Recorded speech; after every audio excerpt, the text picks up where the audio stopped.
எப்படியாவது கண்ணம்மா குடிக்கிற tea coffee இதுலயாவது கலந்து வச்சுட்டா சிரிச்சி கண்ணம்மா சாவக்கூடாது, சாவ தொட்டுட்டு திரும்பணும். எஸ், இதுதான் இப்போதைக்கு இருக்கிற இக்கட்ல இருந்து தப்பிக்க ஒரே வழி. எப்படியும் ஒரு 10-15 நாளைக்கு யாரும் முதல் இரவை பத்தி பேசவே மாட்டாங்க. அப்படியா? இன்னைக்கே வா. எப்படி உன் மாமியாரு பெரிய மனுஷங்க கூட எங்களை பார்க்க மாட்டாங்க, ஆனா தகவலாவது சொல்லியிருக்கலாம்ல. சரி விடு, எப்படியோ நீ நல்லா இருந்தா அது போதும் எங்களுக்கு. நீ டென்ஷன் ஆகாத, நான் வச்சிடறேன்.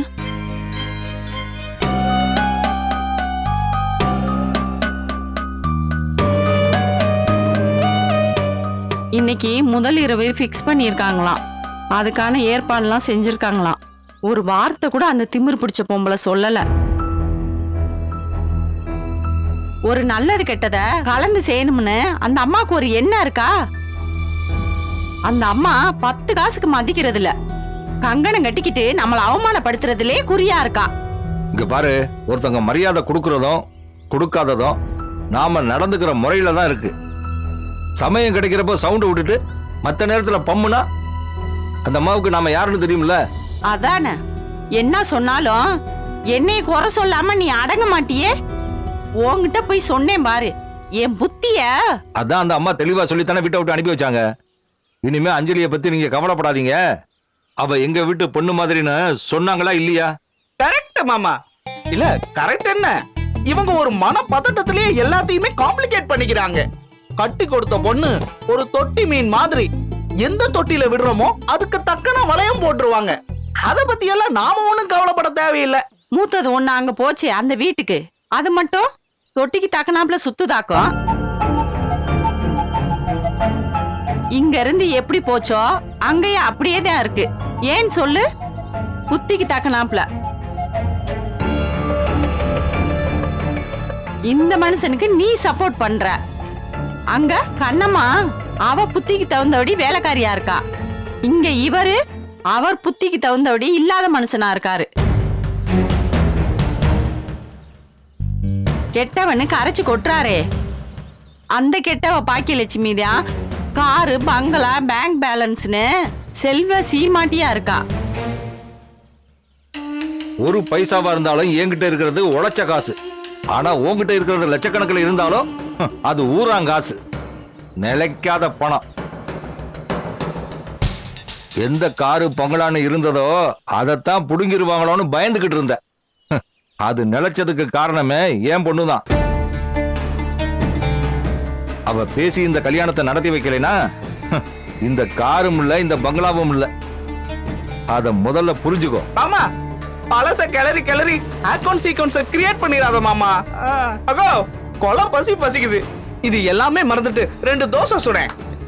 இருடா, முதல்ல இவரை சுட்டுட்டு வரேன், அப்புறம் வந்து தோசையை சுடுறேன்.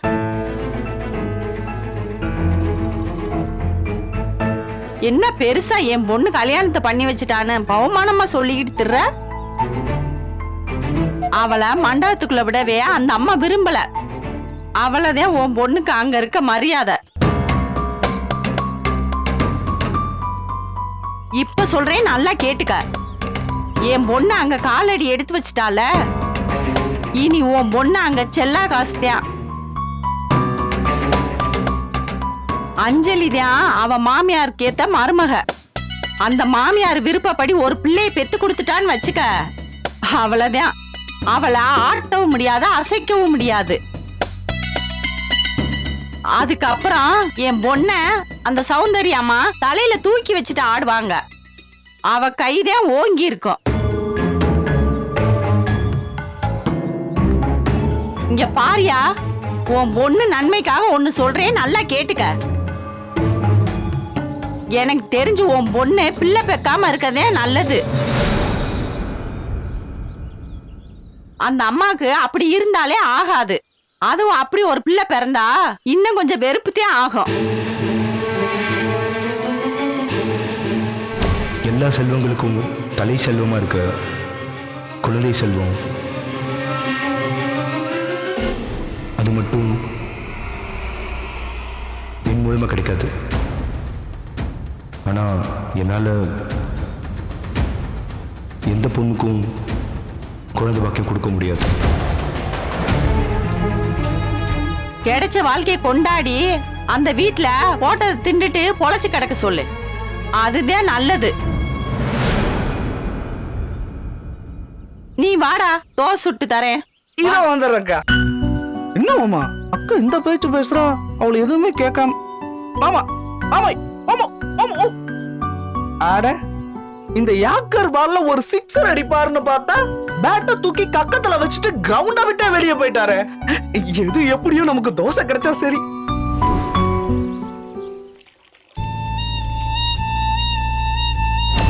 தகுதி இல்லாததுங்க, தகுதி இல்லாத செயலை செய்யறது எனக்கு சுத்தமா பிடிக்காது. ஒரு பேரழகிய அலங்காரம் பண்றதுக்கு இவ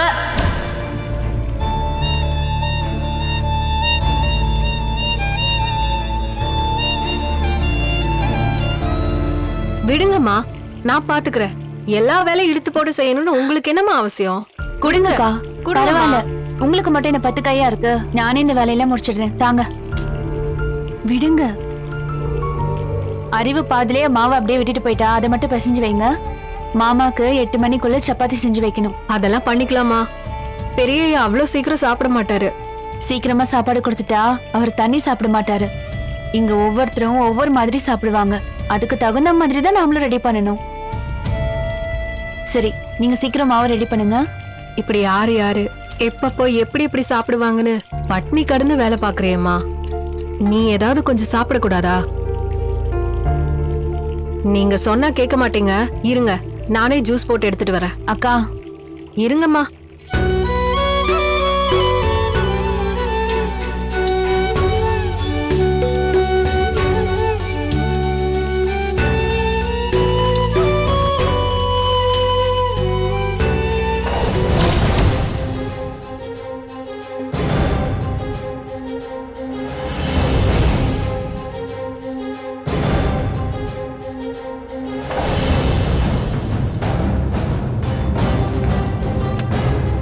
மா, இது குடிங்கம்மா. வேண்டாம்க்கா. நீங்க இப்ப இந்த ஜூஸ குடிச்சாதான் நான் இங்க இருந்து போவேன். அக்கா, அடம் பிடிக்காதீங்க. முதல்ல நீங்க போய் மாவை பேசுங்க, நான் குடிச்சுக்கிறேன். சரிம்மா.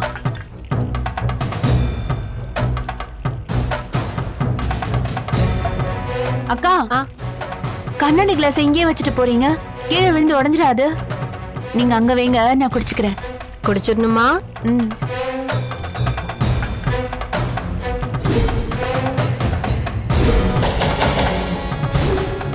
இந்த அறிவு சப்பாத்தி மாவுக்கு உப்பு போடுச்சா இல்லையானே தெரியலையே. அது கொஞ்சம் எடுத்து வாயில போட்டா தெரியுமே. ஆத்தடி, பெரிய வீட்டுக்காரங்க சாப்பிடுறதுமா. அம்மா, உங்களுக்கு ஏதாவது வேணுமாமா? தண்ணி குடிக்கலான்னு வந்தேன். சரிம்மா.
சில சமயம் எந்த சிக்கலும் இல்லாம எல்லா கதவும் திறந்துரும்.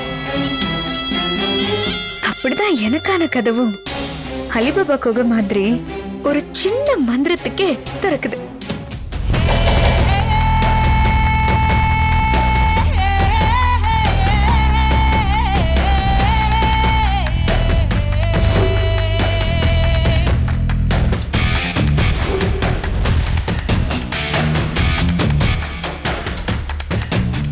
கண்ணம்மா, நீ எனக்கு முன்னாடியே இந்த வீட்டுக்கு வந்திருக்கலாம். ஆனா நீ ஒரு பிள்ளையார் சுழி. அந்த பிள்ளையார் சுழிய ஒரு பக்கம் முழுக்க ஃபில் பண்ண முடியாதுல்ல. All the best. நீ சாக கூடாதுன்னு தான் நான் நினைக்கிறேன். ஆனா அதையும் மீறி செத்துட்டேனா உனக்கான அஞ்சலி இந்த அஞ்சலியோட தான். Good luck. ஆஹா, குட் பை.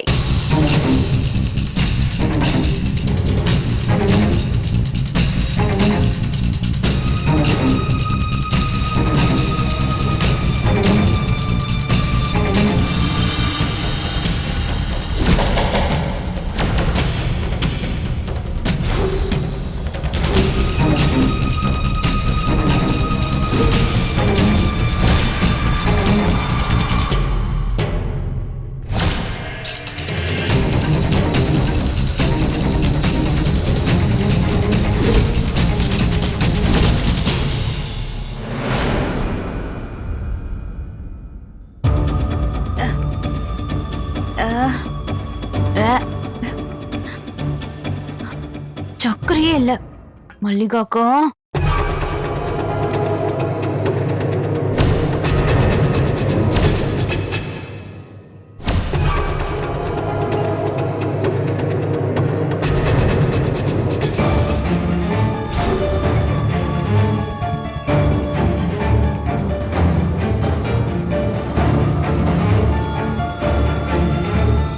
கனமா, அஞ்சலி பசிக்குதுன்னு சொல்றா, நீ ஒரு ஜூஸ் போட்டு கொண்டு வா.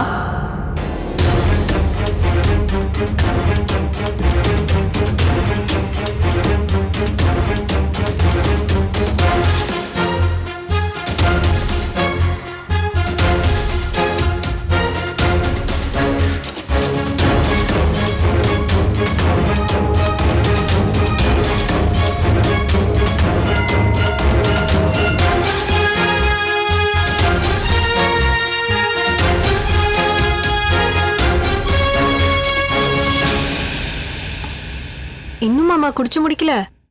எங்கக்கா இன்னும் முடியல. இங்க பாருங்கம்மா, நான் சொல்றதுதான் நீங்க கேட்கணும். இல்லனா நீங்க கேக்குற மாதிரி ஒரு ஆளை சொல்ல வைப்பேன். என்ன மிரட்டுறீங்களா? அப்படித்தானே வச்சுக்கோங்களேன். நம்ம பாரதியா கிட்ட ஒரு வார்த்தை சொன்னா போதும், அப்படியே உங்களை இஞ்சி கஷாயம் குடிக்க வைக்கிற மாதிரி இந்த ஜூஸ குடிக்க வச்சிருவாரு. அப்படியா? அட மக்கு மல்லிகாக்கா, நீங்க போட்ட ஜூஸ நான் எப்போ குடிச்சிட்டேன். சக்கரையே இல்ல. ஓ, இது நான் போட்ட ஜூஸ். கொஞ்ச நேரத்துக்கு முன்னாடி அரியு போன் பண்ணிருந்தா. அஞ்சலிக்கு பசிக்குதுன்னு சொன்னா. அஞ்சலி இப்ப எப்படியும் சாப்பிட மாட்டா. அதனாலதான் இந்த ஜூஸ போட்டு கொடுத்தா 1 மணி நேரத்துக்கு தாங்கும். அப்புறம் அகிலன் பாடு, அஞ்சலி பாடு. நீங்க ஜூஸ் குடிச்சது நிஜம்னா எனக்கு சந்தோஷமா. சரிக்கா, நீங்க போய் இந்த ஜூஸ அஞ்சலி கிட்ட கொடுத்துருங்க. நான் கொடுத்தேன்னு கொடுக்காதீங்க, அவ வாங்கவே மாட்டா. நீங்களே கொடுக்கற மாதிரி கொடுத்துருங்க. அது என்னம்மா, அக்கா தங்கச்சிக்குள்ள நீங்களே கொண்டு போய் கொடுத்துருங்களேன். இத அவ குடிக்கணும்னா இத நான் கொடுத்தேன்னு அவளுக்கு தெரியவே கூடாது. இப்பதாம்மா வந்து தண்ணி குடிச்சிட்டு போனாங்க. சரி, கொண்டு போய் கொடுக்கறமா. மல்லிகா, மா மா, அம்மா கூப்பிடுறாங்கம்மா. இது கொடுத்துட்டு போயிடுங்கக்கா. அம்மாவோட குரல் ரொம்ப வேகமா இருக்கு. மல்லிகா, இதோ வரேம்மா. அக்கா அக்கா. ஐயோ, குரல்ல இருக்கிற கோவத்துக்கெல்லாம பயப்படுவாங்க.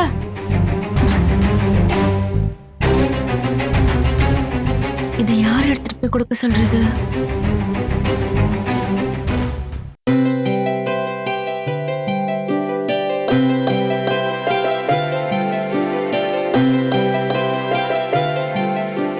இத நீ செய்வன்னு எதிர்பார்த்தேன்.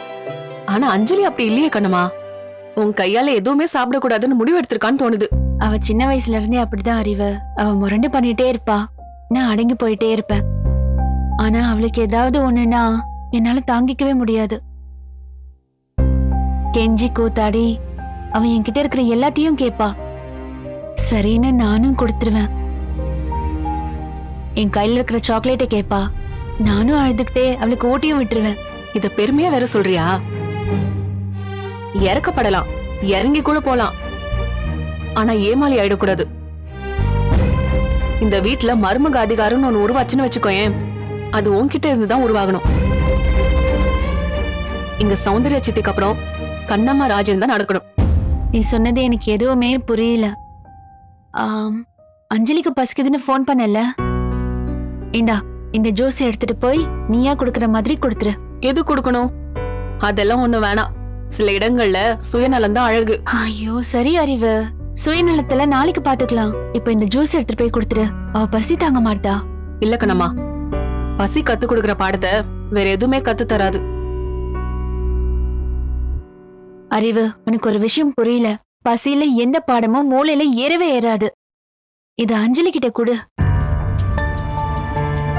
ராத்திரி சாந்தி முகூர்த்தத்துக்கு நான் பாலும் பழமும் ரெடி பண்ணி வைக்கிறேன். நீ எதுவும் பேசாத. இந்த ஜூஸ நீ குடி, இல்லனா கூட நான் கீழே கொட்டிடுறேன். சின்ன சின்ன விஷயத்தெல்லாம் பெருசு பண்ணாத அறிவு. கோவத்துல நீ இதை கொட்டிட்டேன்னு வச்சுக்க, இது துடைக்கிறதுக்கு இந்த வீட்டுல நீயும் நானும் மட்டும்தான் இருக்கும். இந்த புடி புடின்னு சொல்றேன்ல. இந்த வீட்டுல என் சொல்ல கேட்கறதுக்கு நீ ஒருத்தி தான் இருக்க. நான் சொல்றேன், அஞ்சலி கிட்ட கொண்டு போய் கொடு. புது பொண்ணு, தெம்பா இருக்கணும். நிறைய பேச கத்துக்கிட்ட. சரி அறிவு, எனக்கு கொஞ்சம் டயர்டா இருக்கு. நான் பாலை காய்ச்சி மல்லிகா அக்கா கிட்ட கொடுத்து விடுறேன். நீ பாத்துக்க. என்ன ஃபர்ஸ்ட் நைட் ஆரம்பிக்கிறதுக்கு முன்னாடியே டயர்ட் ஆயிட்ட? இன்னைக்கு ஃபர்ஸ்ட் நைட் அஞ்சலிக்கு, எனக்கு இல்ல. சரி சீக்கிரம் போ.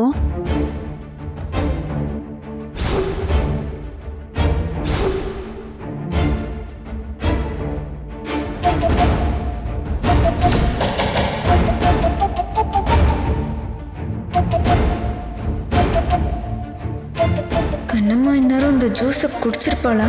தகவல் எதுவும் வரலையே. அஞ்சலி, இந்த ஜூஸ். நான் ஜூஸ் கேட்கவே இல்லையே. இங்க சில விஷயங்கள் எங்க இஷ்டப்படிதான் நடக்கும். இந்த ஜூஸ் புடி, நான் அப்புறமா பால் பழம் கொடுத்து விடுறேன். இந்தா. இல்ல வேண்டாம். புடி. இல்ல புடி. வேண்டாம்.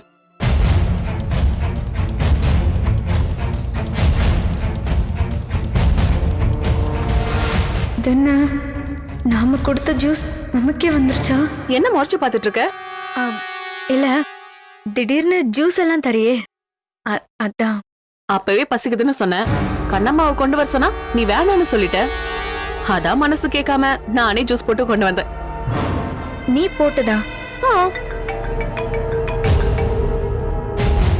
ஒரு முக்கியமான கால், நான் பேசிட்டு வந்துடுறேன். நீ ஜூஸ் குடி.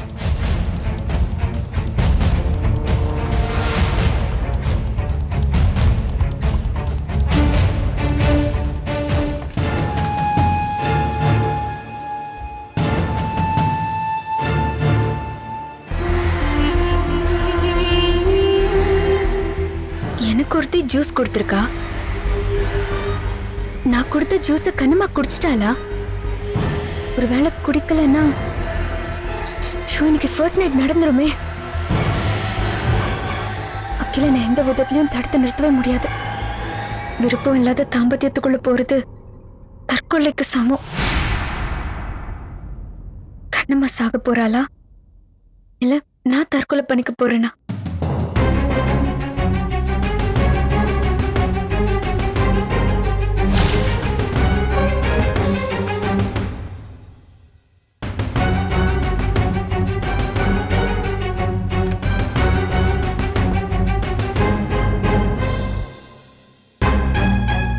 என்ன அஞ்சலி, ஃபர்ஸ்ட் நைட்டை ப்ரீபோன் பண்ணிட்டாங்களா? ஹேய், மணி இப்போதான் 6:35 ஆகுதா? ஆனா 9:46 தானே முகூர்த்தம் ஃபிக்ஸ் பண்ணியிருக்காங்க. சரி பரவாயில்ல, வந்ததும் வந்துட்டேன். அப்படியே பேசிட்டே இருந்த டைம் ஓடிடும். அதான பாத்த, இங்க இருக்கியா நீ?